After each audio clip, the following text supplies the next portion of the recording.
বিশ্বের অন্যতম সেরা ফুটবল প্লেয়ার নেইমার, একজন ইন্টারন্যাশনাল ফুটবল সুপারস্টার, 28টা চ্যাম্পিয়নশিপের বিজেতা, একটা অলিম্পিক গোল্ড মেডেল, আর এছাড়াও ব্রাজিলের সর্বকালের সবথেকে বেশি গোলদাতা। সে কম্পিট করবে একজন সাধারণ প্লেয়ার হিগোরের সাথে, আর ওরা কম্পিট করবে $5 লাখ জন্য। যদি তুমি যেত, এই টাকাটা শুধু তোমার ব্যাংক অ্যাকাউন্টে যাবে, কিন্তু নেইমার জিতলে ওর বেছে নেওয়া যে কোনো চ্যারিটিতে আমি টাকাটা দেবো। বুঝে গেছো? হ্যাঁ বুঝেছি। আমায় ক্ষমা করো, তুমি হেরে যাবে।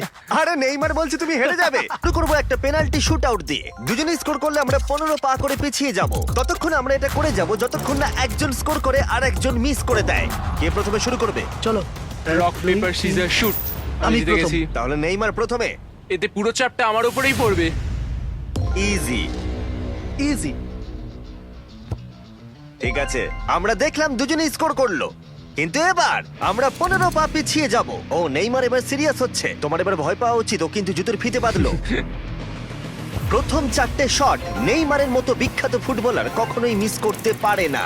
এতক্ষণ পর্যন্ত দুজনেই খুব সহজেই মারছে। 5 নম্বর শট থেকে নেইমারের সাথে সাধারণ প্লেয়ারের পার্থক্য বোঝা যাচ্ছিল।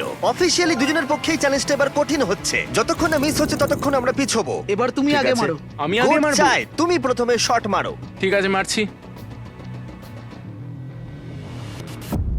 ও ও ঠিক আছে, এটা এখনো পর্যন্ত তোমার সবথেকে বাজে শট। এবার নেইমারের পালা।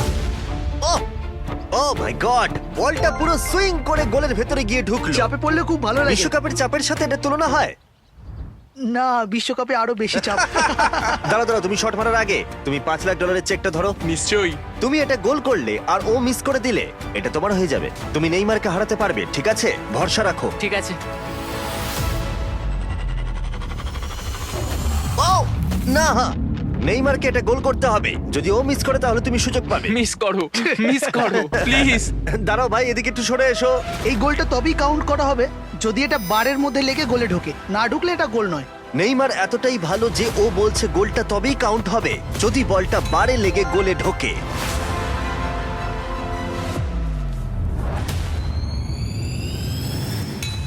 ও ভাই আর মিস করো না, আরে সত্যি মিস বলছি, করো তুমি না ভাই, পারবে। চলো।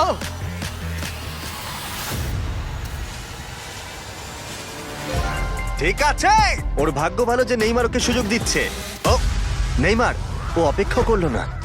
ও ও চ্যালেঞ্জে কে কাউকে সুযোগ দিচ্ছে এটা আমি জীবনে প্রথম দেখলাম।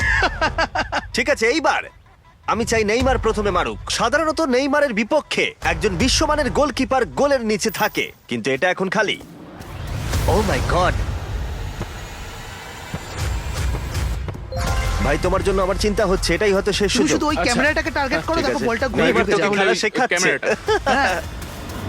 এই তো খুব ভালো, গোল হয়ে যাবে। দেখলে? ও পেরেছে! পেরেছি। আমরা অফিসিয়ালি এখন মিডফিল্ডে আছি। এরকমটাই চলতে থাকবে।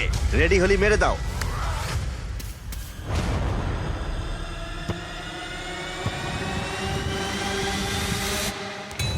ও মাই গড! ওইটা গোল নয় নাকি গোল? দাঁড়াও একবার কি দেখি, চলো। দাঁড়াও দাঁড়াও, এই দেখো, এটা অন দা লাইন আছে। বেশিরভাগটা কিন্তু লাইনের ভেতরে। এটা গোল। না, এটা পুরোটা ঢুকতে হবে। ও তাই নাকি? নেইমার এদিকে এসে দেখে যাও। না না, গোল নয়, গোল নয়। বলটা অন দা লাইন। না, গোল এটা নয়, গোল গোল হয়নি। হয় না। বল যদি লাইনে টাচ করে থাকে তাহলে টেকনিক্যালি গোল নয়। আর যেমনটা দেখতে পাচ্ছ এটা অন দা লাইন, তার মানে তুমি স্কোর করে দিলে জিতে গোল যাবে। মারলে জিতে যাবে। মিডফিল্ড থেকে এখন তোমাকে $5 লাখ শট মারতে হবে। হ্যাঁ। ঠিক আছে, মনে রাখো কিন্তু $5 লাখ বাজিতে রয়েছে।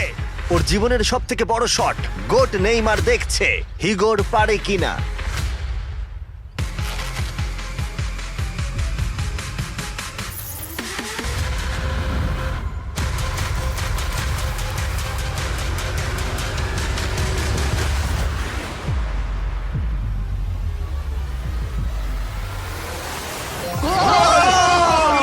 ও পেরেছে!